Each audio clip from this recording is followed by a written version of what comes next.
እዛ ሄጄ እመለሳለሁ አልመለስም እግዚአብሔር ነው የሚያውቀው። እኔ እዚህ ያለው ግን መሰረቱን ሳላስተካክል ከሀገር ውጭ መሄድ ፈቃደኛ አይደለሁም። ከቤተሰቦቼ ጋር ያለው ትንሽ የሚያጋጨን ነገር እሱ ነው። ጊዜው ደርሷል። እግዚአብሔር መልካም ነገርን ያደርጋል።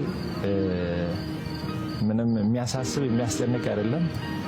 እግዚአብሔር በእኛ የጀመረውን በእኛ ጫፍ መቀመጥ አልችልም። ለነሱ እኔ እርዳታ ሲሰበስብ ቁጭ ብዬ አይደለም መቀመጥ አልችልም። መቀመጥ የማልችልበት ምክንያት አለ። እነሱ ደግሞ ተፈውሶ ሲመጡ እኔ እበረታለሁ።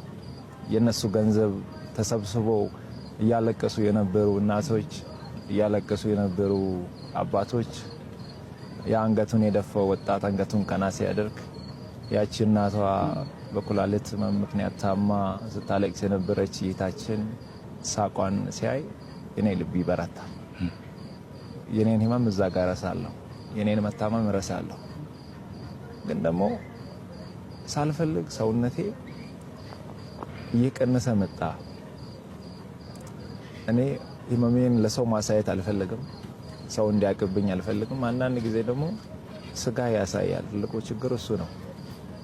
ጃኬት ብትደረብም ይታያል፣ ውስጥ ያሳያልና